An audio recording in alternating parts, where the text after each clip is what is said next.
बिस्मिल्लाहिर्रहमानिर्रहीम। आज का हमारा टॉपिक है लिमिटिंग एंड एक्सेस रिएजेंट।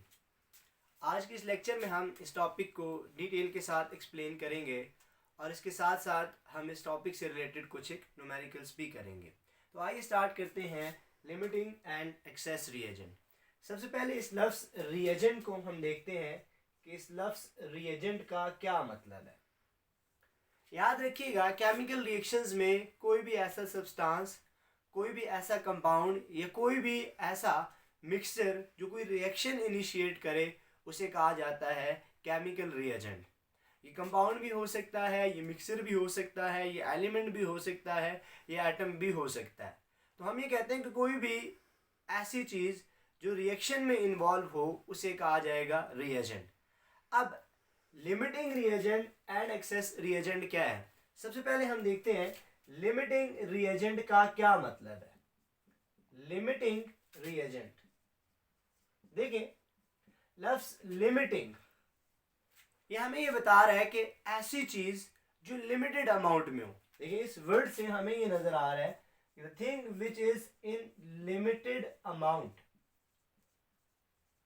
कि कोई भी ऐसी चीज जो लिमिटेड अमाउंट में हो उसे हम इन जनरल लाइफ लिमिटिंग कहेंगे। अब यहाँ पर भी यही है कि केमिकल रिएक्शन के दौरान वो रिएजेंट जो लिमिटेड अमाउंट में हो और ड्यूरिंग रिएक्शन कंप्लीटली कंज्यूम हो जाए, कि जब रिएक्शन हो और रिएक्शन के एंड पे उनकी कोई अमाउंट ना बचे, जितने स्टार्ट में लिए थे वो सारे के सारे कंज्यूम हो जाए, उन्हें कहा जाता है लिमिटिंग रिएजेंट। आप इसको इस तरह से भी कह सकते हैं कि ऐसे रिएजेंट, ऐसे रिएक्टेंट जो कंप्लीटली कंज्यूम हो जाएं, जब रिएक्शन हो वो सारे के सारे अर्लियर और कंप्लीटली कंज्यूम हो जाएं, उन्हें हम कहेंगे लिमिटिंग रिएजेंट। हम ये कहते हैं reagent which consumed up earlier in a reaction। एक रिएक्शन में ऐसे रिएजेंट जो अर्लियर कंज्यूम हो जाए और सारे कंज्यूम हो जाए, यानी कि जितनी अमाउंट आप उनकी लोगे वो सारी की सारी अमाउंट उनकी रिएक्ट कर जाए, कंबाइन कर जाए और आखिर में कुछ भी ना बचे, वो क्या कहलाएंगे लिमिटिंग रिएजेंट। और दूसरे हमने लिखे हैं एक्सेस रिएजेंट। एक्सेस रिएजेंट, अब यहां से देखिए एक्सेस लफ्ज यूज किया गया है, तो एक्सेस जनरल लाइफ में भी लफ्ज यूज किया जाता है, जिसका मतलब ये होता है कि कोई भी ऐसी चीज जो एक्स्ट्रा अमाउंट में मौजूद हो, जो एक्सेस अमाउंट में मौजूद हो, यानी कि वाफर मिकदार में मौजूद हो। तो इसी तरह से रिएक्शन के दौरान ऐसे रिएजेंट, ऐसे रिएक्टेंट जो एक्सेस अमाउंट में मौजूद हो, यानी कि रिएक्शन हो जाने के बाद भी वो बच जाए, उन्हें हम कहेंगे एक्सेस रिएजेंट। यानी कि ऐसे रिएक्टेंट जो रिएक्शन कंप्लीट हो जाए, रिएक्शन के कंप्लीट होने के बाद भी हमारे पास उनकी कुछ न कुछ अमाउंट एक्स्ट्रा बची हो, उन्हें हम कहेंगे एक्सेस रिएजेंट। तो डिफाइन इन्हें ऐसे किया जाता है reagent which remain unreacted, reagent which remain unreacted after completion of a reaction। एक रिएक्शन जब कंप्लीट हो जाए उसमें कुछ रिएजेंट ऐसे होंगे जो सारे के सारे कंज्यूम हो जाएंगे, कि रिएक्शन स्टार्ट करने से पहले जितनी अमाउंट आप उनकी लोगे वो सारी अमाउंट उनकी कंज्यूम हो जाएगी। और कुछ रिएजेंट ऐसे होंगे कि जिनकी कुछ अमाउंट तो कंज्यूम हो जाएगी लेकिन कुछ अमाउंट एट द एंड बच जाएगी। तो ऐसे रिएजेंट या ऐसे रिएक्टेंट जिनकी सारी अमाउंट यूटिलाइज हो जाए, सारी अमाउंट कंज्यूम हो जाए, उन्हें हम कहते हैं लिमिटिंग रिएजेंट। और ऐसे रिएजेंट जिनकी कुछ न कुछ अमाउंट आखिर में बच जाए, उन्हें हम कहते हैं एक्सेस रिएजेंट। इसी को थोड़ा सा हम डिटेल में एक्सप्लेन करते हैं। फॉर एग्जाम्पल हमारे पास ये एक रिएक्शन है 2H2 plus O2 gives 2H2O। अब इस रिएक्शन में हमें क्या नजर आ रहा है कि 2 मोल of hydrogen 1 mole of oxygen के साथ रिएक्शन करते हैं और 2 मोल ऑफ वाटर बना देते हैं। हमें ये इक्वेशन एक फिक्स अमाउंट बता रही है कि इस रिएक्शन को कंप्लीट होने के लिए हम 2 मोल ऑफ हाइड्रोजन लें, 1 मोल ऑफ ऑक्सीजन लें और हमारे पास ये रिएक्शन कंप्लीट हो जाए।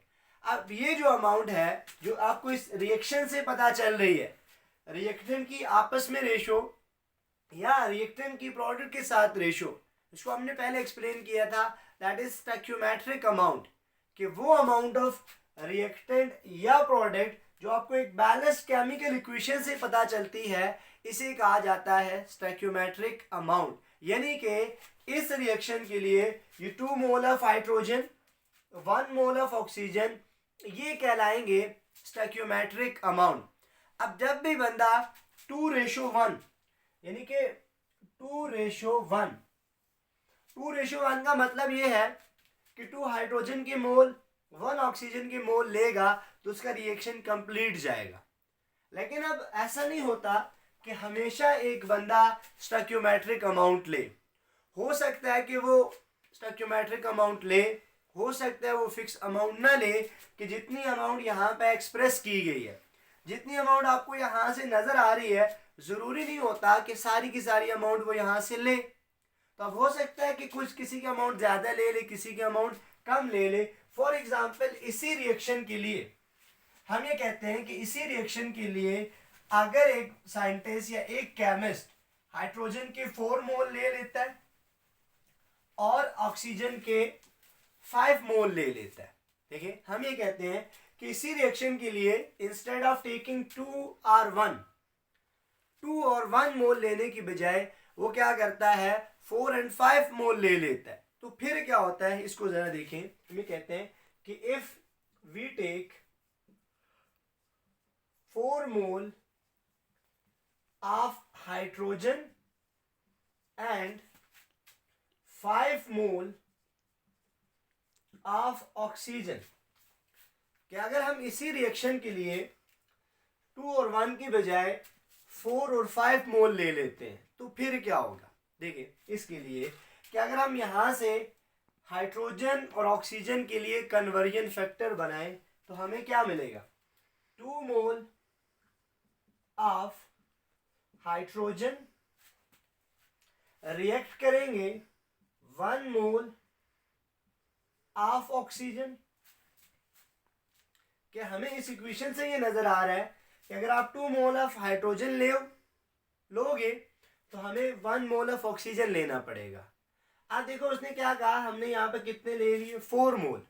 तो अगर 4 मोल ऑफ हाइड्रोजन ले लिए जाएं तो इन कैलकुलेशन से हमें ये नजर आता है 4 multiply by 1/2 mole of oxygen, कि अगर आप ये क्या हो जाएगा 2 हो जाएगा। इसका मतलब ये है 4 mole of hydrogen will be equivalent to 2 mole of oxygen. अब इसका मतलब क्या है कि अगर हम हाइड्रोजन के 4 मोल लें और दूसरी तरफ ऑक्सीजन के 5 मोल लें तो उन 5 मोल में से 2 मोल हाइड्रोजन के 4 मोल के साथ कंबाइन हो जाएंगे।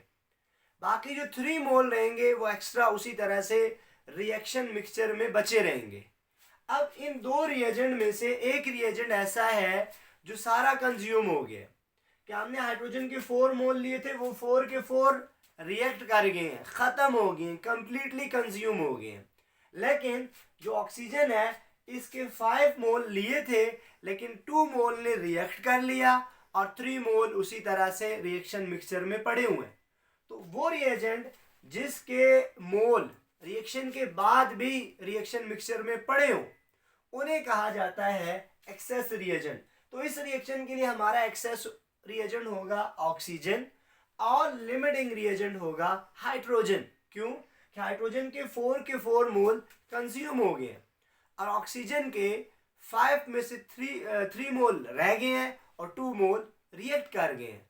तो सिंपली आखिर में हम फिर एक बात इस तरह से कहते हैं कि वो रिएक्टेंट जो कंप्लीटली कंज्यूम हो जाए, वो रिएजेंट जो मुकम्मल तौर पर कंज्यूम हो जाए उसे हम कहेंगे लिमिटिंग रिएजेंट, और वो रिएजेंट जो बच जाए, जो रह जाए एक्स्ट्रा, उसे हम कहेंगे एक्सेस रिएजेंट। अब यहाँ पे एक पॉइंट की बात आपने याद रखनी है कि ऐसा रिएजेंट जो लिमिटिंग हो वो रिएक्शन को कंट्रोल करता है कि रिएक्शन में मैक्सिमम अमाउंट ऑफ प्रोडक्ट कितनी बनेगी वो कौन डिसाइड करेगा, वो लिमिटिंग रिएजेंट की अमाउंट डिसाइड करेगी। अब क्यों लिमिटिंग रिएजेंट की अमाउंट डिसाइड करेगी? क्योंकि हमारा रिएक्शन तो लिमिटिंग रिएजेंट के ऊपर डिपेंड करता है कि जब तक उसकी अमाउंट होगी, वो दूसरा तो मौजूद है एक्सेस अमाउंट में, जब तक लिमिटिंग रिएजेंट है रिएक्शन आपका उसके साथ चलेगा, और जैसे ही लिमिटिंग रिएजेंट की अमाउंट कम हो जाती है, ख़त्म हो जाती है, रिएक्शन स्टॉप हो जाता है। तो इसका मतलब ये हुआ कि मैक्सिमम अमाउंट किसी भी रिएक्शन में, मैक्सिमम अमाउंट जो मिलेगी हमें प्रोडक्ट की, वो लिमिटिंग रिएजेंट कंट्रोल करेगा। अब इसके बाद इसी को हम एक्सप्लेन करने के लिए एक न्यूमेरिकल लेते हैं जिसकी हेल्प से हम थोड़ा सा और इसको अंडरस्टैंड करेंगे।